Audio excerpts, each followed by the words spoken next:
What's up, everyone? Welcome back to Conflicts of Interest. This is episode 233. I'm the host, Kyle Anzalone. Today, the great Scott Horton returns to talk about the tensions over Ukraine. Will Putin invade? What's Joe Biden going to do? Is it all hype? Scott gives his take on all of this. I think everybody's going to absolutely love today's show, and you're definitely going to want to share it. So do that from the Institute where Scott runs the thing and I'm the news editor. And you could check out the writing I've been doing there with Will Porter. I've had like a news story or an article out almost every day over the past couple of weeks. So check that out at the Institute and then share it, recommend it, help get this information out there. So libertarianinstitute.org. And then you could support the show either by subscribing, sharing, liking wherever you're listening. The video version is up at YouTube, Rumble, and Odysee. And then, of course, our social media accounts at Facebook and Twitter. The Twitter handle is at con_interest. My Twitter handle is at Kyle Anzalone_. And then we also have Patreon, Subscribestar, and crypto. All that information in the show notes page if you want to donate. The sponsor of the show is Paloma Verde, palomaverdecbd.com. Promo code PEACE. When you use that promo code, it will save you 25% off when you spend $75 or more. Paloma Verde is a fantastic company. I was just talking to a listener who said that their CBD really helped their dog to relax. And so, maybe you got an active dog or something like that. You want to try some of their CBD products. They made some for dogs, and it could really help out your dog. So yeah, even pet care is something that could be improved by getting some CBD products. PalomaVerdeCBD.com. Promo code PEACE. That gets the show a kickback. That gets you a fantastic deal on high quality CBD products. Now here's the interview with Scott Horton. Hey Scott, how you doing today? Welcome back to Conflicts of Interest. Hey, I'm doing good. How are you? Doing very well. Happy to have you back on, Scott. And I want to talk to you about Russia news today because, boy, if you are just listening to the mainstream narrative, got like Fox News on, hell, even if you're just kind of watching the promos that they're running for the shows, you think a Russian invasion is coming this week. Occasionally, Scott, I will have like friends, family who I know aren't very interested in politics text me and be like, "Hey, is there a war about to start?" And I've gotten a few of those in the past week. So, hey, Scott, Yeah. is there a war about to start? Well, I sure hope not, man. I'll tell you. I mean, I think from the very beginning, it seems like the Biden administration has been playing up the buildup of Russian forces near Ukraine. They had scheduled, for example, exercises in Belarus anyway. But then when they held those exercises, the Americans said, "Oh my God, see, they're positioning all this equipment for the thing." So, in other words, where there's a opening for another interpretation, the narrative in the United States is always absolutely the worst case scenario interpretation. But they, originally announced this buildup and what they thought it meant, and the danger that they thought it represented at the very beginning of November. And so now here we are halfway through February, and luckily so far nothing has happened. I don't want to, play it down too much. I think the reality is that the Russians are, they're kind of being coy about it and saying, "What invasion? We're not planning to invade." But they have built up their forces, quite a bit. And, you could call it coercive diplomacy where there's, it would be another level of threat if they said, "Yeah, that's right, we might just invade," right? And they haven't said that. But building up the forces required to do so is, pretty severe diplomatic language, as they put it. You ever see the movie 13 Days about the Cuban Missile Crisis? No. Where they're explaining, if we have our ships do this or that, or if we have our tank divisions in Germany do this or that this is diplomatic language in a way through military maneuver. These are all sending signals and this kind of thing. Now, over at antiwar.com, of course, we've been running a lot of Ray McGovern, and I think mostly our coverage reflects his view, or, the consensus that we all kind of agree with seems to be the view that Ray has, which is that when Putin said he wants, a written, guarantee, a treaty or something close, promising that we'll never bring Ukraine into NATO, and even that he wants America to pull all of our military equipment back to where they were in 1997. In other words, to stick to the Bill Clinton promise that we're bringing these countries into NATO, but we're not going to move our military equipment into them. Well, they broke that promise almost immediately. I forget if during Clinton, but certainly by W. Bush, they were moving equipment in. So according to McGovern, he's saying, listen, Putin knows he's not going to get these, right? These are, thesis, antithesis, synthesis kind of thing here. We're going to compromise in the middle. And the compromise in the middle is going to be, firm, but not written assurances, or certainly not a treaty, but probably not even written down on paper, but a firm handshake promise that we're not going to bring Ukraine into NATO in at least the next 10 years. And as they wrote in their written response to the Russians' demands, they want to set up a new verification system so that the Russians can feel confident that they are not installing Tomahawk cruise missiles in Romania and Poland, where their anti-ballistic missile defense systems are set up. But those Mk-41 missile launchers are dual-use launchers and could be used for Tomahawks. And, the Biden government said, look, not just, oh, come on, we're not doing that. And so you're just, picking a fight. They didn't say that. They said, you know what, we should sit down and come up with a verification regime so that we'll let you come and inspect and see that all we've got is anti-missile missiles and not offensive medium-range missiles. People got to remember, Donald Trump tore up the INF treaty last year that kept mid-range nuclear missiles out of Europe for 30 years, since Ronald Reagan signed it in 1987. And so, and look, remember how he got that done. And what had happened was, I forget the entire cause and effect going all the way back, Kyle. You could always check. But the Russians had installed some medium-range missiles. Forgot what they were called now. And so Reagan launched a massive buildup of American Pershing missiles, medium-range nuclear missiles in Germany. And people were freaked out by this. And this was real nuclear brinksmanship. And they installed all these missiles. And then Andropov finally died. There were 3 or 4 of them died in a row. Finally, Gorbachev comes to power. And Ronald Reagan sits down and says, let's get rid of all of these. And the Hawks were pissed. The Hawks were like, Reagan is such a sellout and a wimp. Norman Podhoretz attacked him. And then all the neocons attacked him for, appeasing Hitler at Munich again and all of these things. And then, but what'd they do? Reagan only built those missiles up so he could trade them away. Yeah, it was expensive, but look what we got. We got a Europe free of mid-range nuclear missiles for 30 years, man, until, the previous government ruined it. And so anyway, back to the point is McGovern is saying that Putin's going to settle for that. He's going to get firm assurances that we're not bringing Ukraine into NATO. We're not going to install missiles in Ukraine, for God's sake.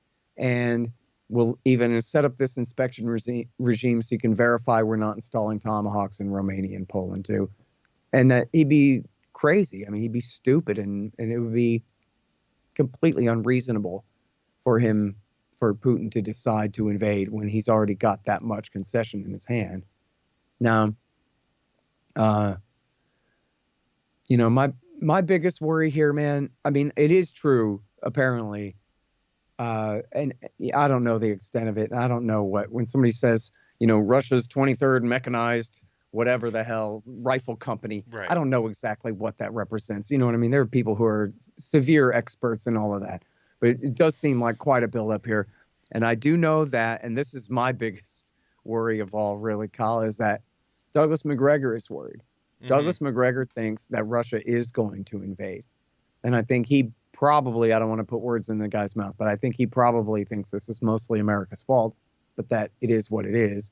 And that, Russia is worried that American armaments to Ukraine are going to continue and escalate to the point that, essentially they're a de facto member of NATO. And Putin's fears are realized, which Putin's stated fears that we're going to put medium-range missiles in Ukraine. And she has said, at least one very explicit time, and I think repeatedly, He's not just worried about missiles in Europe. He's worried about missiles in Ukraine. And he's saying this is just unacceptable that this could happen. And I think McGregor's view is that Putin really does believe that and has concluded that that is the danger and that he's not going to stand for it. And that therefore this is his time and he's going to go ahead and do it. And he's built up the forces to do it. And then, as some of the hawks are saying, that he believes he'll be greeted as a liberator, at least in the east of the country. So if he stops at the Dnieper River, I don't know if you're supposed to pronounce the D, really. I think it's just the Dnieper. If he stops at the river, maybe seizes Odessa, maybe not, seizes Mariupol, but, not Kiev, then, he could do that. I mean, as I've quoted for years, Vladimir Putin telling this Italian diplomat that we could be in Kiev in 2 weeks. You know that we could. So don't try us. And this is a decade ago when he's saying we don't want Ukraine in NATO. Now, I mean, Biden's already said we're not bringing Ukraine into NATO anyway. So don't worry about it, pal, which I think is totally believable. I was saying this on Twitter yesterday, and a lot of people call me out. Oh, yeah, Biden promised something. But the point is not that Biden promised something. The point is that they weren't putting medium-range missiles into Ukraine anyway. And maybe there were some in the Pentagon who thought it might be a good idea. But Donald Trump nor Joe Biden had the policy that we're going to go ahead and start installing Tomahawk missiles in Poland and Romania with our dual-use launcher and get away with it. There's no indication that that was their plan anyway. So for Biden to say, hey, we weren't doing that anyway, is totally believable. Just the same as they're not going to bring Ukraine into NATO. France and Germany wouldn't allow it anyway. The Americans aren't really talking about bringing Ukraine into NATO anyway. And, because of their issues of corruption and in part due to Putin's efforts, their unresolved crisis in the east of the country, which is also in great measure the fault of the government in Kiev as well. They couldn't be brought into NATO anyway. So it's not that Biden is promising it. It's, it's your forecaster telling you there's a 70% chance of rain when it's already pouring outside. You know what I mean? This is already true. So it's easy for him to promise that. So I don't know. I guess I want to ask, because you and Sure. Ray have sounded more optimistic than I think most, and I've really appreciated that commentary, and I think Ray's take is really important, especially highlighting how maybe hawkish military maneuvers, or because again, moving 3,000 troops to Poland means absolutely nothing, right? Like, it's Right. not going to stop a Russian invasion. It probably doesn't even factor in any way to Putin's calculation what happens in Ukraine, because Biden has very specifically announced that the American troops will not be going into Ukraine, and in fact, he's Right. taking the Florida National Guard troops that are there out, and so.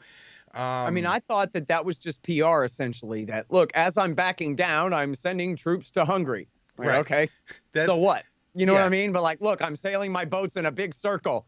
Look at my boats. You know what I mean? Big deal. But really, what he's doing is he's conceding to Putin and saying, "Look, man, we don't want to fight about this. You're right. We're going to back down on 2 or 3 big things here for you." Yeah, and I guess what McGovern is importantly pointing out is that is going to give him the political cover in the United States to engage in meaningful negotiations, right? Is the Yeah, I'd hope so. Yeah. meaningless but somewhat seemingly, militaristic actions like deploying more troops, or saying, calling Zelensky and promising to defend Ukrainian sovereignty and all this kind of stuff, right? Is just the public face needed to do the background tots, because we That's see my now. interpretation. Let's hope that's Putin's interpretation, right? I mean, yeah, and I guess it kind of does make sense, because look, they're just talking about, the Iran deal's gonna be decided in 2 weeks, and now Lindsey Graham's out running around saying that Russia and China, those aren't problems. Iran, well, that's the new Hitler, and that's who we really have to worry about. And so I guess if you really did want to engage in meaningful diplomacy where you didn't have the hots, like now you have 33 Republican senators again saying that, hey, the Iran nuclear deal won't be restored. I remember back in 2015, including Rand Paul signed a letter to the Iranian government telling them not to engage in negotiations because, we would just get out of the deal anyways. And so, this is a real issue, right? Like, this isn't just, Biden being weak or something like that. I guess he could stand up to the Hawks and make a real anti war case, but at the same time, they are going to make a lot of very loud noise and potentially threaten the Russian government themselves. And, Congress could pass bills. Bob Menendez, a top Democrat, is one of the biggest hots in the entire Congress. So do you think that's maybe what's going on, that, Biden is just doing what he has to do to actually be able to engage in some negotiations? Well, I mean, I wouldn't want to express too much confidence in him. I do think that it's the simplest explanation for the small transfers of troops over there is essentially as a fig leaf while they're backing down. Um, Overall, does that mean that, they really decided that, like, Biden, Blinken, and Sullivan sat and said, look, it's Operation Appeasement. Our predecessors got us into this mess, but we want to climb down out of it. We hate China more, whatever it is. I don't know that decision has been made. You know what I mean? Um, Justin Raimondo in his piece about, the Raimondo doctrine, libertarian realism, says, and I think that this is right, that American foreign policy is almost entirely determined by domestic politics, right? Like, all of this is just public choice theory, on crank. It's just none of this has anything to do with what's right or wrong. It has everything to do with, like, if it was an episode of a drama on primetime TV that, the national security advisor has a crush on the deputy secretary of state and owes a big favor to the vice president's chief of staff for their political career. And then, you know what I mean? And all of this crap has everything to do with what's happening rather than, the actual situation on the ground over there. And I did notice that and I haven't kept track of all of his statements or anything, but I had noticed a couple of calming type statements from the chairman of the Joint Chiefs of Staff that, like, oh, all this talk about imminence and whatever, that might be a little political. We don't want to get ahead of the story of what's happening here and this kind of thing. So,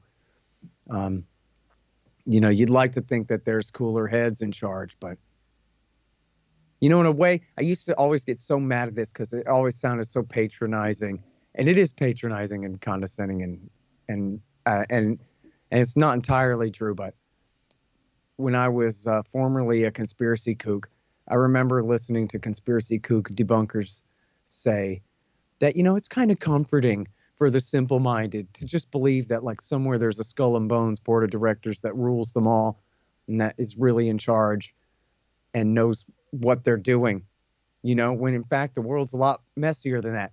And I hated that because, like, we know how complicated the world is. That doesn't mean that Skull and Bones doesn't have a big board of directors table where they decide things. These things can all be true. You know what I mean?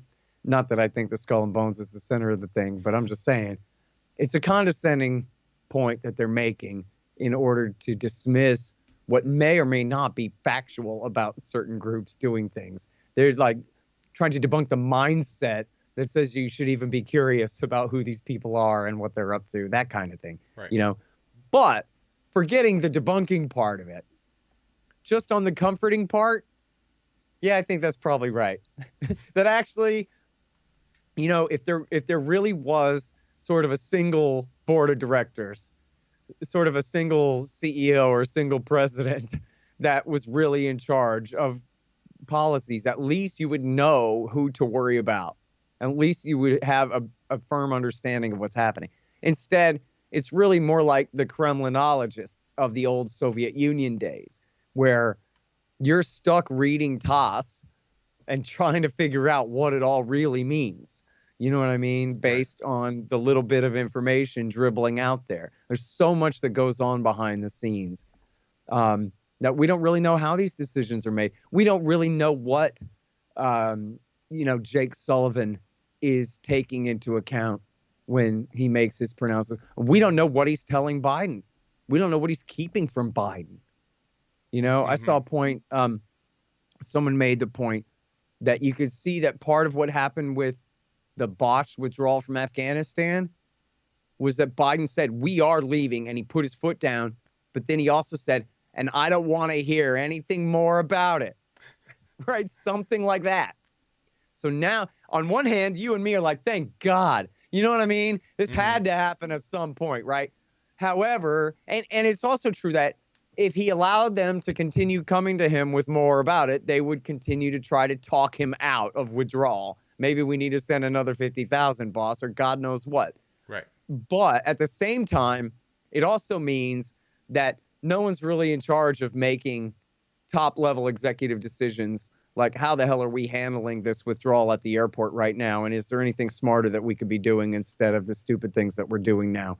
And this kind of deal that led to kind of catastrophe there. Yep. You know, that maybe they needed a kind of review of the policy, but they didn't get one because he was just so stubborn and just said, I don't want to hear the word Afghanistan out of none of your mouths. You know what I mean? That kind of take. And we are talking about a very old and ornery old Joe Biden right now, too. So, you know, when there's no one in charge and it's just the deputies running around calling shots, I mean, God knows what they're doing, you know? I guess not to stick up for Biden too much on this show or anything like that, but I can imagine, you know, him being in situations like Trump where they're sitting there telling him that, you know, now that we've warned you about this, if it goes wrong, we blame you and say the president knew. Right. And so he says, just don't tell me anymore, because that's kind of how Mattis trapped Trump on Somalia, right? Right. But to stick on and on Afghanistan too, yeah. To you know, stick on the Ukraine issue, I guess, Sky, if I'm looking at like maybe what makes me think that there may be a, you know, actual war coming here or conflict, it is I think the kind of de facto NATO membership, right? Putin knows that they're not going to admit Ukraine into NATO in the next several years, you know, probably decade or more, right? France and Germany aren't going to go for it, and Putin has to be able to see that as well as anybody else. But that's not going to stop the Americans from pouring weapons and support into Ukraine. And I guess it really doesn't matter if you have the Patriot missile batteries in Ukraine, if you have a permanent, you know, destroyer presence in the Black Sea, which has the Aegis missile defense system, which are, I believe, pretty much the Patriot missile batteries on ships, right? And of course, they have the, I think, Columbia-class submarines that could fire the Tomahawk missiles and have from the Mediterranean Sea. And so if you're, you know, just kind of looking at the U.S. military presence, why, you know, Russia, you know, has built up maybe some military forces along, you know, its territory on the Ukrainian border. If you look at, you know, the U.S. military presence build up, especially the naval one, I think there's a NATO commanded U.S., French, and Italian all aircraft carrier strike groups in the Mediterranean Sea right now. I mean, this is a significant amount of firepower. And not to mention that, I guess if I were Putin, and if you just look at how things have gone over the past 3 decades, even if the Americans say we're not going to admit Ukraine into NATO, well, they're just going to spend the next 10 years giving you more weapons and more capabilities, more training to the Ukrainian forces, until it comes to the point where they could admit Ukraine into NATO, and Russia either can't do anything or it would come at too big of a cost. And so he says, now, you know, now's the time, because if I wait, it's only going to get worse. Yeah, that very well could be. And this goes right to the heart of the whole question. You know, these people, for them, history always began yesterday morning or whatever it is. But, I mean, just think of, like, every bit of the context of what we're talking about here is that American diplomacy obviously has failed. The 21st century, so far, the policies of the State Department under George W. Bush, Barack Obama, Donald Trump, and now into Joe Biden have led to this. They want to point at Putin, but the Americans are the world empire. They're the ones in charge of all of Europe's foreign policy, essentially, right up to the Russian border. And they're the ones who destroyed the Middle East and all of the last of their credibility and blew the last of our money in waging the horrific regime change wars and the terror wars in the Middle East. And so they've spent all of their credibility as the world empire here, while at the same time refusing to acknowledge it, and refusing to acknowledge any of their failures, refusing to acknowledge any of the reason for the backlash against them. And so, as Ron Paul says, if you ignore that, then you do so at your own peril, at our peril. You're putting us into this situation. And so, if you listen to these guys talk, up until the end of last October, all we're ever doing, Kyle, is spreading our peaceful security umbrella. It's an umbrella. It keeps rain off you and bad guys away. And don't take that too literally. It's not an actual working missile defense system. It will not protect you from nuclear attack in any literal way. It's an umbrella because America is the biggest, baddest guy on the block. And that means if your country becomes friends with ours and we promise to protect you, then no one will ever mess with you again. Well, we will, but that's the price of protection to save you from the other guy, right? The same as all sales pitches by all states everywhere, right? But then what happens is there are red lines that other people hold. And you come up to a situation where you're not just spreading security, you're spreading controversy, you're spreading destabilization. And you know what? We really want to spread our security umbrella of peace to Belarus, but they got the wrong guy in charge there. So we'll just, sponsor attempted revolutions against him until we get the right guy in there. And then we'll spread our security umbrella of peace. Well, for people in Belarus, that could be taken as a pretty hostile act against a sovereign state and its independence. How would we like it if, say, the Russians meddled in our elections, Kyle? And look at the time that they didn't, and America had an absolute nervous meltdown over simply the Democrats, the media, the FBI, and the CIA lying that they did. Imagine what would happen if it was actually true, how bad we'd take it, huh? And so same thing in Ukraine. America overthrew the government in Ukraine twice in 10 years. In 2004 with the Orange Revolution, and in 2014 with the coup in February. And I had missed this before, or I had forgotten it, Kyle, but I saw somewhere on Twitter, someone pointed out that Barack Obama admitted it in his own words. There's a direct quote of him saying, yes, we engineered the transition in Ukraine. Something very close to that. I got to memorize the quote. I'll find the quote and memorize it. In his own words, he said that they did it. And we know, of course, from the famous F the EU phone call. Remember, F the EU means the Germans are taking too long to do the coup, so we're just going to do it ourselves. That's why she was saying that. People got all caught up on, wow, a diplomat used a bad word. What was the context? Why would she say F the EU? Because she doesn't like the common market? No, that must not be it. They were taking too long to do the coup. That was what she was mad about.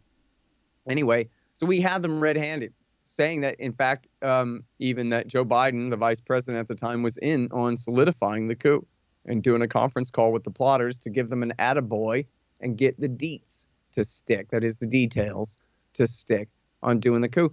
And then 2 weeks after that phone call was leaked, they did it anyway and installed the very people in power they said they were going to put in power in the phone call and the rest of it. It's just amazing. So, there's a level of arrogance and, that's almost beyond measure here when you're talking about the American bureaucrats in charge of this policy, where, one, they're so arrogant that they'll just think nothing about launching a National Endowment for Democracy / CIA / Soros NGO type coup d'etat to overthrow a government. And then at the same time, they'll think nothing of just dismissing that history out of hand and thinking nothing of it and refusing to consider how it could have anything to do with the situation that they're in, how anyone else might react against a foreign policy that they would consider so aggressive. Of course, all we're doing is spreading happiness and rainbows and, the right sector and stuff like that. But the people who react against us, why, that also should maybe be taken into consideration, but no. And so everything, of course, to them, I mean, really, we're talking grown-ass adults, Kyle, who, if you believe, if you listen to them, not just what they say on TV, but what they say to each other. This is all Putin's fault. Mm-hmm. This horrible, evil, aggressive. He's not Hindenburg. He's Hitler. And he's coming this way. And the last thing in the world you want to do is appease a guy like that. You're just going to whet his appetite. Next thing you know, he's going to be marching into Paris. Right. And, Anne Applebaum had this tweet, the horrible Anne Applebaum from the Washington Post. Yep. She had this tweet, which I'm paraphrasing it, is not exactly as long as this, but it's very close to. She says, listen, everybody, including Vladimir Putin, knows that he is the aggressor. We are the defenders. NATO is not aggressive. NATO is a defensive alliance, and all we're doing is defending Europe from his aggression. And we know that he knows that that's the truth. He's the bad guy. We're the good guys. What he does is aggressive. What we do is defensive. That's the only way in the world to look about it. That's the science, Kyle. There ain't no point of view to be had here, okay? We know he knows, right? Like a 9/11 truther. Yep. I know that you know there were bombs in the towers and you just refuse to admit it because the Jews got to you or something, right? That's all truthers. Start with their conclusion first. Right. And that's how Anne Applebaum is. I know that you secretly agree with me that you're very guilty and bad. And you just won't admit it. And so, I mean, think about Washington, D.C. being run by people with that mindset. Yep. That they just know that their opponents see themselves the way that they see them. Mm-hmm. Of course they do. And, Anne Applebaum is an objective recipient of factual knowledge. She only regurgitates. She doesn't have a point of view. She only knows the truth, which is that this is all everybody's fault except hers. Right. And then, of course, I think one of the biggest problems here is just how ahistorical the whole narrative is. Of course, Nazi Germany killed 27 million, Russians, Soviets during World War II. And I guess, if somebody was born in 1990 like I was and looks at what happened during their lifetime with the U.S. reunifying Germany, expanding the NATO alliance all the way, and then talking about including Ukraine, and then literally training the descendants of the Nazis in Ukraine. Just today, Aaron Mate has this on his Twitter. I don't know if you caught it, Scott. They're training this granny to shoot what looks like an automatic rifle, and you see the guys like insignia on the sleeve is the Azov Battalion's Wolfsangel, the Nazi emblem right there on TV for everybody to see that we got Nazis training grandmas in Ukraine to fight against Russia. And man, I guess there has to be like a right-wing, more militant side in Russia. I mean, everybody pretends like it can't get any more right-wing than Putin, which is just absolutely not true, including the guy they all praise, Navalny. But leaving all that aside, and isn't this a huge problem that we're doing this? And how tolerable could it possibly be for Russia to like continue to allow this to happen? Yeah, I mean, I don't know. That's exactly the question, right? I mean, they thought that they could get away with this. Back to the EU phone call. We're gonna glue it. We're gonna midwife it. We're gonna make it stick. And Putin's not gonna be able to do anything about it because he's distracted with the stupid Sochi Olympics. And so all we got to do is we got to get away with it, and he won't be able to do anything about it. What's he gonna do? Well, he took the Crimean Peninsula is what he did. And when the people in the East said they refused to respect the authority of the new coup d'etat junta, and then Kiev attacked, he sent his special operations forces to help them defend themselves and essentially to break off this autonomous zone in the far east of Ukraine. That's what he's going to do. Right. And now look at it, right? So, it's this absolute arrogance. And I keep saying her, and she, and Newland, and whatever, like everybody knows what I'm talking about. I'm talking about Victoria Newland, who is Robert Kagan's wife. Robert Kagan, who is one of the most powerful of the theorists of the second, or I don't know how you count them, third generation, I guess, of the neoconservatives. And, is oftentimes writing partner of William Crystal in coming up with the entire neoconservative doctrine of our era, beginning with towards a neo-Reaganite foreign policy for foreign affairs in 1996. And it's where they advocate for benevolent global hegemony. And this is his wife, Victoria Nuland, got caught red-handed fomenting this coup back then. She's in charge of the policy right now, Kyle. I Mm-hmm. mean, to some degree, in the State Department, back again in this Democratic administration. Surprised they didn't make Lieutenant Colonel Vindman the ambassador to Ukraine at this point. So, yeah, no, it is a dangerous situation, man, because, you know, there's this thing, man. I'm not sure how experienced you are with this, but I bet you notice this from time to time, man, where um, you have like some crazy politics going on, and then but you'll hear a senator like switch from politics mode to statesmanship mode and say like, "Hey, but we're gonna save this treaty, though, right?" You know what I Right. mean? Yep. Like that happened during Trump. You had Charles Schumer and Dianne Feinstein and a few other of the more powerful Democrats in the Senate saying like, "Hey, I mean, I know we're having a lot of fun with this Russiagate thing and everything, but the New START treaty is going to expire, and we want to try to save it, don't we? We don't want to do without the New START treaty."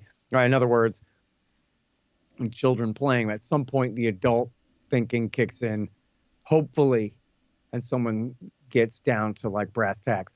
Forget public choice theory. Let's talk about limits on strategic nuclear weapons stockpiles. Okay, this is important, and now we can have a more professional attitude, and have people negotiate on that level instead of this more emotional kind of cable TV news level. You know what I mean? Um, so I don't know, man.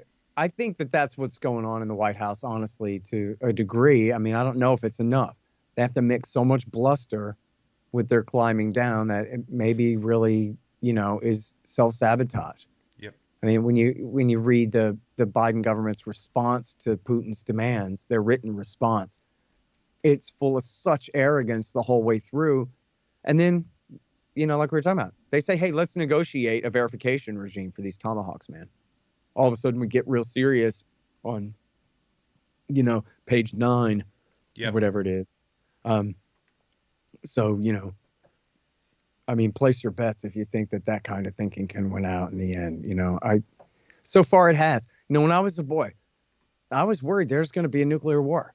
I mean, I was a little kid during the first Reagan term, and there was a lot of brinksmanship, and there was a lot of talk about the danger and the, irresponsibility of Reagan talking so tough against the Soviets all the time. And then the nuclear arms build up the MX missile and the Pershings in Europe and all of these things.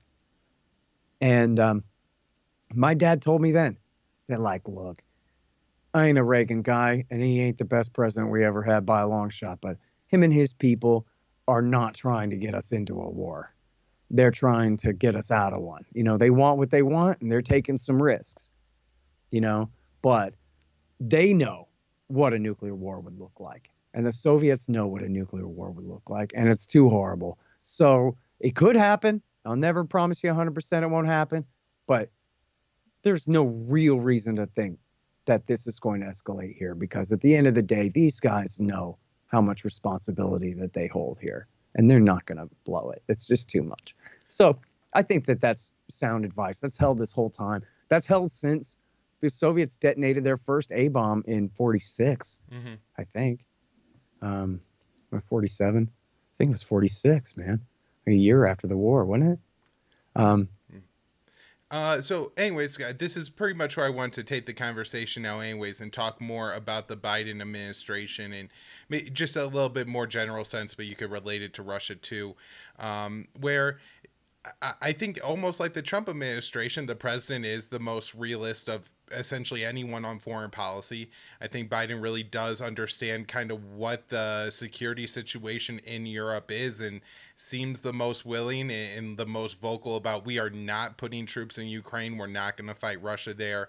And kind of making the, like, he's even saying we're not going to like send American troops to get Americans out. And, this is the kind of thing that'll infuriate Republicans and they'll make some headlines with. But the fact that he's saying that seems important. However, you have Antony Blinken, who seems seems, kind of just a Mike Pompeo-esque figure who's just run around the world pushing the military-industrial complex narrative, increasing the tensions everywhere to have more of an excuse to sell weapons.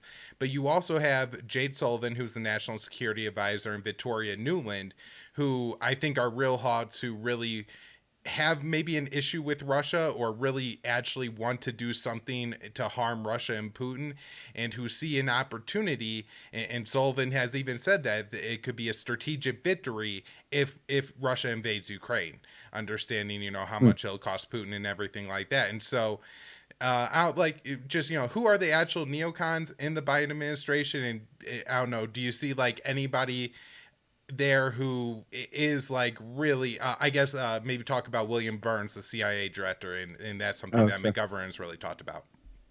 Well, I missed that quote from Jake Sullivan. Please email me that. That's Yep. a great one.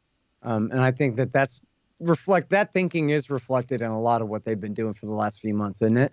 That they kind of Mm-hmm. want to see this war happen, see if Mm-hmm. they can kind of provoke it, because they think it'll be bad for Russia in that, let's give them their own Vietnam kind of a way, Yep. which that always works out great. I don't know what your problem is, but, um, I think, well, look, as far as Blinken goes, Blinken's not doing anything Biden doesn't want him to do. Blinken has been Biden's right-hand man for many years, 25 years or something. When Biden held his phony hearings in the Senate to approve the Iraq War resolution in 2002, Tony Blinken was his man then. They were the ones who ran that hearing. He was, his top aide. So I don't believe for a moment that whatever Blinken is doing is stepping on Biden's toes. I mean, maybe they're playing good cop, bad cop or whatever, but they're, you and me, they're together. They don't have a fight going on, Mm-hmm. or a discrepancy of any kind. I don't believe. Blinken is Biden's loyal guy. And so, and I'm not sure that Biden's that much better than him on this. I mean, honestly, hopefully he's a little more fearful, a little Yeah. bit wiser in his old age. I don't know. Sullivan, I think, is just an absolutely horrible guy. I don't know what his assessment of the real dangers are here or what he really thinks, but this is the guy who famously was Hillary Clinton's right-hand man. And, never mind the whole bragging about AQ is on our side in Syria, which was not a warning. I mean, if you look at that, it was just isn't this ironic, Chief, that this is what we're doing, is what he wrote to Hillary Clinton. But it wasn't, we need to stop and reassess this, man. What are we doing? It was like, wow, would you believe that? Isn't that funny, huh? Anyway, back to, the next story here, what we're doing. On with the thing. But, apparently he was quite a bit involved in setting up Trump on the Russiagate hoax. And, I understand that presidential politics is dirty as hell, and you got to have some dirty tricks and some, hell, Trump had Roger Stone on his side. It's not like it's not fair to cheat or whatever. These guys are ruthless rat effers, all of them. But they were willing to frame a major party presidential candidate for treason with the Kremlin. I mean, that is taking a huge risk. And think about the consequences of that through the entire Trump years and even into the Biden years now, of Mm-hmm. the consequences of the narrative of just how much more evil Putin is perceived to be by the Democratic Party than he was before. How much of a danger, how much of a threat even to this country, not just to Ukraine, he's seen as, and this kind of thing. All flowing from that. Yep. So these guys are playing with, fire that's hotter than the sun when they're screwing around like that. But I have to plead total ignorance as far as his point of view compared to Biden's and Blinken's and whatever. I really just don't know. I mean, I do know that Victoria Nuland is absolutely horrible. Again, everyone, I urge you can find original versions right there on YouTube. It's just a blank black picture, original version. Victoria Nuland, F the EU phone call there. You can listen to the whole thing. She's plotting the coup 2 weeks before it happens in February of 2014. And she's, said all kinds of hawkish things recently, as far as predicting Russia's invasion and, threatening whatever consequences America will dish out economically, supposedly, I guess, against them and all that. And she just shouldn't be. Just think of the signal that it sends to the Russians that she's involved in this policy at all at this point. After they caught her red-handed, presumably they were the ones who intercepted her phone call and posted it on YouTube. Yep. They caught her red-handed plotting this coup. She did it anyway, and now she's back again, serving the president, who was then the vice president, who she describes in the phone call as being in on the coup with her. Right. I mean, that's pretty bad. And the Biden administration even sent her to Russia, right? The Russians had to drop sanctions on her for her to go, I think, because they wanted her to go to Russia to negotiate. That was several months ago. It's not during the current round of tensions, but yeah. I mean, and what she's saying about Biden there, she goes, I just heard from Jake Sullivan, and he says that Biden is ready to get on the phone call and do the attaboys, right? So this is the whole crew here, At that time, Sullivan had moved up from after Hillary left. He became Biden's national security advisor, Vice President Biden's national security advisor. So it's a hell of a thing. And then now I guess the silver lining here, if you can call it that, and I really don't know everything about the guy, but it's just enough, is the guy you mentioned, William Burns, the director of the CIA. Now, he's a State Department guy, lifelong diplomat, is my understanding. I guess I don't know everything about him, but I believe he's a career Foreign Service officer. And he was the ambassador to Russia in 2008. And importantly, the beginning of 2008, they did the Bucharest Declaration, where W. Bush and Condoleezza Rice promised that they're going to bring Ukraine and Georgia into NATO. And it was just, I think, very shortly after that, Putin gave a speech saying, no, the hell you're not. But on February the 8th, I believe it was, of 2000, no, that's not right. It was February 10th, February 2nd. I think it was February 2nd of 2008. No, that's not right either. Dang it. Hang on, I got to look it up because I'm going to get the date wrong, and that's not okay. What if I got a date wrong, Kyle? That would be unforgivable. What it is, though, I'll talk while I'm Googling. All right. What it is it's Burns writing home to, God dang it, Bobby. It's Burns writing home to Condoleezza Rice. And he's talking about, it's February the 1st. See, I knew the second wasn't right. It's February the 1st, 2008. Niet means niet.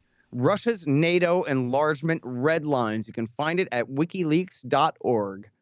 And it's by William Burns. And what he's saying is that, I guess it was in January, they did the Bucharest Declaration.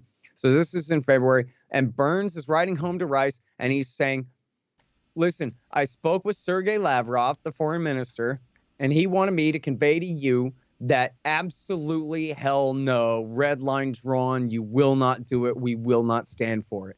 And he says it nicely, and it's Sergei Lavrov, so he knows what he's doing in terms of diplomatic language and all of that. But he makes himself very clear that, see, you won't be able to bring Ukraine into NATO because if you try to, we will take Ukraine over. And then how the hell are you going to bring them into NATO then, pal? And he's very clear. This is just not going to happen. And then it was shortly after that, as we talked about before, that Putin said that we could be in Kiev in 2 weeks, right? And these people are making themselves very clear. But so William Burns also, I don't know if you saw this, I'm sure you did, Peter Beinart had written this piece where Peter Beinart read William Burns' memoirs. And he elaborates on all of this same stuff. And he says, everyone I talked to in Russia, everyone from the lowest scumbag in a back alley to the most sophisticated diplomats in their foreign service and whatever, all of them are 100% opposed to NATO expansion and to bringing Ukraine into NATO. This is the hugest deal in the world for them. And it's just absolutely unanimous that they consider this a major security threat. It's not that psycho Putin using it as some fake excuse. This is how they all feel about it. It would be, this in his words, but it's mine. It would be like if Russia was trying to incorporate Canada into their military and political sphere of influence. We just absolutely would not accept it. And now look at our relationship with Canada. The last time we tried to conquer them and force them into the Union was in 1812. They did have, there's a great article at LewRockwell.com, by the way, you can find this, about how they did have a war plan to invade and conquer Canada between the world wars. And they're like, we might go to war with the British and we have to, invade Canada and steal all their oil. And so they had this whole plan for between the world wars to invade Canada. They didn't do it, though. We've respected their, pseudo independence from us. Let's say Canada has strong autonomy within the American Union, right? Or more than that, they do have quite a degree of independence from America, but also they don't try their luck with us either, right? They don't go around making military alliances with countries that we're opposed to, like Japan in World War II, or China now, or Russia at any point, right? We're not going to let that happen, and they wouldn't push their luck and get themselves into such trouble with the Americans. They're stuck on this continent with us. That's how it works, and that's how it's going to stay. That's how it is with Russia and Ukraine. And this is the absolute consensus, according to our current director of Central Intelligence. This is the absolute consensus inside the entire Russian political establishment. And so what are you going to do? This is a red line. Back there on the shelf, I got Gareth Porter's book about Vietnam, The Perils of Dominance. And we probably talked about this before. I like bringing this up. What's the title? It is about America being too strong. They knew that they were so much stronger than the Soviet Union and China combined that they said, well, we can't nuke either of them because we'll get nuked back. They can deliver nukes, But in terms of like a proxy war, just forget about it. We're the evil galactic empire, and they're the Ewoks backed by the, I don't know, Aqualish or something. They got nothing. We got everything. And so if we want to break off South Vietnam and have it an independent, Catholic-ruled state under American tutelage, and that's just how it's going to be. And what are they going to do about it? A bunch of people in flip-flops and sandals, wearing black pajamas, fighting out, with extremely low technology. I mean, didn't you hear the DOD has all these really great sensors that they're going to line the Ho Chi Minh Trail with, and they'll find all the bad guys and eliminate them. And guess who won that war? Vietnam won that war, and America lost after a decade and 85,000 killed. All right. And on our side, millions on theirs, and they still were going to never give in. Mm-hmm. And that was just it. Ho Chi Minh had drawn his red line. And people, I'm sure around him, some people said, geez, a lot of us are getting exploded to death. And he said, you know what? We're sticking with our goal, which is expelling these gringos from our shores. That's it. Mm-hmm. We're going to do it, and we're going to win. And if it takes a decade, it'll take a decade. And if it takes 2 decades, it'll take 2. The same calculation that the Taliban made. They're like, yeah, America's more powerful. So we're more numerous, and it's our land. So screw you. And then they won. So the perils of dominance are that you're so much stronger than your neighbors, you think you can just push them all around. But eventually, no, they'll go ahead and hit back. Pick on a nerd in school that you're bigger and stronger than. He's going to turn around and punch you in the nose at some point, and you might win the fight, but he's going to bloody your nose. At some point, he's going to prefer to fight and lose than just get pushed down the stairs or whatever the metaphor is here. You know what I mean? Yep. That's it.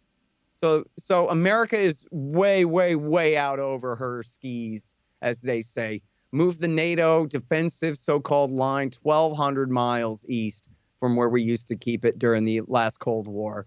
And it was obviously a big, huge mistake. Yeah. So, yeah, and I think at least the head of the CIA knows that. I mean, is that not his counsel to Biden? That, like, look, man, we probably should back down. Right? Right. If those two guys can come to an agreement on how to back down and save face, then I think things will be okay, Kyle. But, I don't know. Well, before we wrap, Scott, I do want to ask what you think is, maybe the overriding foreign policy philosophy of the Biden administration, if there is one. I guess with the Bush administration and the Obama administration, it was easier to say neoconservative and humanitarian interventionists are like responsibility to protect during Obama, but Trump's is a little bit more messy. I mean, he has like neocon Elliot Abrams in his administration. Biden has Victoria Nuland, but I wouldn't say that's like the prevailing ideology of either Right. administration. Yeah, I mean, half the time people all call them communists and everything. I mean, I think, Yeah. mostly, um, mostly Biden has always been a right-wing Democrat. You know what I mean? He's a conservative Democrat. He's not an ideological leftist. I think he's willing to sop to a lot of that stuff. But he's not ideological leftist of any kind. He's essentially a Bill Clinton third way type. And I think they're doing a lot of damage control, I think is essentially the doctrine of the Biden administration, right? It's cleanup. If you ask them, they would say after Trump, but in reality, after W. Bush, Barack Obama, and Trump, that they're trying to shore up, figure out, what are the, I mean, Biden ordered Sullivan to lead this massive review on the terror war, and they've decided, of course, to keep it, but to try to keep it as scaled down as possible anyway, and not make it front and center. And then I think that they believe that they'll never say it this way, that Trump and his government were right, that we want to pivot from the Middle East to great power competition with Russia and China. And, it's so thin and stupid. It sounds like just a pretext, but it's also so thin and stupid. I could see it also being their kind of driving ideology too, which is the way Biden talks about it. If you take it at face value at all, it's the democracies versus the autocracies. And so, yes, we and our allies, the Saudis and the Jordanians and the Egyptians and the Israelis, we're going to go and spread democracy through the world and majority rule, right, Israel? It'd be great. But then, they look at Russia and China and they say, well, these guys are the autocrats. These guys don't even really give lip service to liberalism. And so we've got to save it. Now, again, with these people, they can't ever look at the fact that they're the reason that liberalism has been discredited in the world. I mean, literally, they are. These are the people of the Obama administration. And of course, Biden was W. Bush's most important Democratic handmaiden in the U.S. Senate in leading us into Iraq War II. He was more responsible than any other Democrat for getting us into that war. And that's why everyone, that's why they've been discredited. That's why if you were to try to say to people in China or in the Middle East that like, oh yeah, what you guys need is liberty like the Americans got, and they just laugh in your face. And people believe that for some good reason. You know what I mean? And maybe somewhat distorted, but like if only because they'd seen enough episodes of Matlock that they were like, wow, look at the way they do trials in America. They're not as fair here, which they're not as fair here either. People of the world watching that. Yeah, America's not really a Matlock episode, but people got the idea. And if you look at like the Gallup poll of the Middle East, the people said there's this great book, What Muslims Really Think. And it was, they like our culture and they like our Bill of Rights. They like the idea of liberty and all that. They just don't like all the wars in the name of it, But after 20 years of that, to a great degree, those ideas have been discredited. America's just in no position whatsoever to lecture the Russians, the Chinese, the people of whatever country in the Middle East or anywhere else that you guys aren't doing freedom right, when our government is by far the most violent and disruptive force on the face of the planet. As Martin Luther King said in 1968, the greatest purveyor of violence in the world today. And it's been true. It was Mao Zedong was the greatest purveyor of violence in the world in 1968. But America was a very close second and has been in first place ever since Mao died anyway. And that was 50 years ago almost. So, true enough. And so that's the real problem, right? Like, there was an idea that in China, if we export capitalism to them, we send Milton Friedman over there to teach them about markets, that the more they learn about capitalism and property rights and all these things, the more they'll also start to believe in political liberty. And it'll weaken the Communist Party, and maybe eventually they'll have a multi-party democracy and this kind of thing.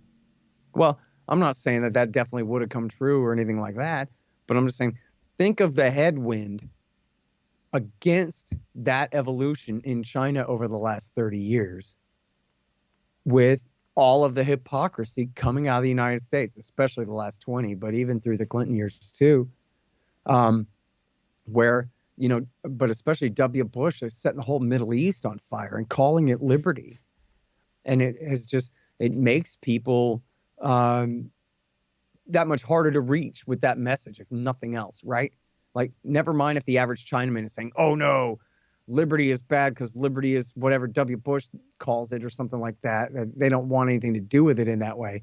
But it just makes the argument that, you guys, you got your private property and your free markets are getting better, but what you really need is regular elections and multiple parties to choose from and some checks and balances and this and that. They're going to ask, well, in what way is that better than what we got now? Look at how what a terrible shape the United States of America is in right now, and what a terrible job they've done disrupting the whole planet Earth. So how could you say that system is so superior to this one when on the face of it, it's just not? I saw someone commenting the other day about, it was Richard Hanania on Twitter talking about, you go to Beijing, there's not homeless people everywhere. You go to Washington, D.C., you can't walk down the sidewalk. There's like homeless encampments everywhere. And this is at the height of the bubble, Kyle. This isn't, we're about to have a crash. If the Fed raises interest rates like they promised to do through the rest of the year, which I don't know, but if they do that, then we're going to have a recession. This is the height of the bubble, bro. And we got homeless people everywhere. We got, as corrupt a capitalist system as China does. We're just in no position to lecture them whatsoever. Mm-hmm. And I do kind of resent that because I like lecturing people. And I do think that there's so much wrong with the communist system in China. In fact, I just commissioned the great Peter Lee. In fact, I forgot to check the front page this morning to see if it's up yet. I just commissioned the great China hand, Peter Lee, to write up what is really happening and what is not happening in Xinjiang province for us, for the Libertarian Institute. And there's so much to criticize there. It's just horrific. But we're just in no position to criticize. We're just not. Our government's far worse than the Chinese government. Everybody knows that. If you include, which you have to, don't you, all the people under its jurisdiction, which means everybody in Europe and the Middle East and in Southeast or, Southern Asia or Eastern Asia, the people of Okinawa, let them vote and see. In fact, there was just another atrocity by American soldiers or Marines stationed in Okinawa recently. I forgot if it was a rape or another fatal car wreck or something. I think it was another rape down there. So, anyways, man, I'm sorry. I think, I'm not just a libertarian. I'm an ideological libertarian. And I hate theocracy, and I hate communism, and I hate, all governments and the way that they treat people. And if my country lived with, its true doctrine being at least to do its very best at all times, our political system was based on trying to uphold the Bill of Rights and uphold individual liberty and the primacy of liberty in our society, then I would happily spend the rest of, the day anyway, Kyle, lecturing the rest of the world on how they're not doing it right.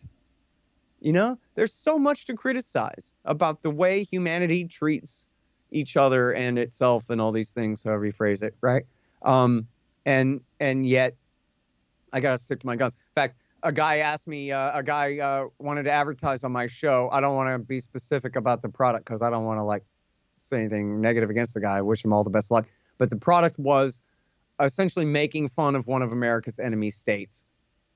And I said, well, I really like the idea and I really think it's funny. And I actually agree with the entire criticism here. However, this is one of the American government's enemy states. And so I'm just not going to climb on.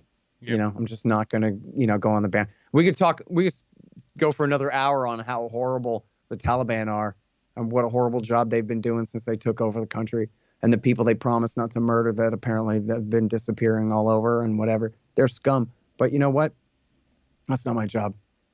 You know, America isn't backing the Taliban right now. So it's just not my priority. It's true as hell. But my priority is to undermine the narratives, the false narratives. They're easy to undermine. All you got to do is tell the truth about them. Undermine the false narratives that, backstop America's foreign policy in the Middle East and in Europe and everywhere else. And so, sorry, but screw Tibet. I ain't been concerned about Tibet a day in my life. Good luck to those people. I bet you if you ask most liberal Americans with the free Tibet bumper stickers or whatever on the left, who's occupying Tibet?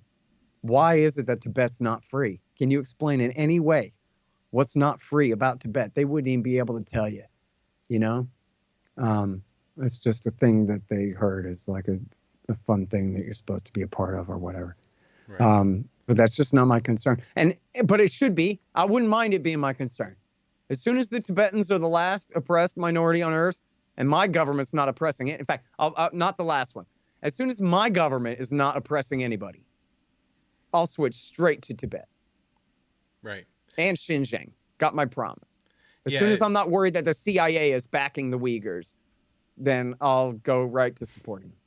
I mean, it seems, pretty clear that it'd be one thing to criticize the Castro prisons in Cuba if America wasn't running a torture prison on the island, but you look pretty stupid when you're like, oh, Castro's got torturing people when, the U.S. is occupying a portion of the island, torturing people. If you're not going to mention that, then it seems not really like you're advocating a libertarian foreign policy in that case. But Scott, thanks so much for coming back on the show. Plug wherever you want to plug, and then we'll wrap up here. Happy to do it, Kyle, as always. LibertarianInstitute.org, where Kyle's our news editor. Antiwar.com, where Kyle's our opinion editor. And ScottHorton.org. I got 5,600-something interviews for you there on almost all foreign policy stuff. And I wrote a couple of books. Fool's Errand, Time to End the War in Afghanistan, and Enough Already, Time to End the War on Terrorism, both of which are out in audiobook now, too. All right. Thanks so much, Scott. Appreciate it, man.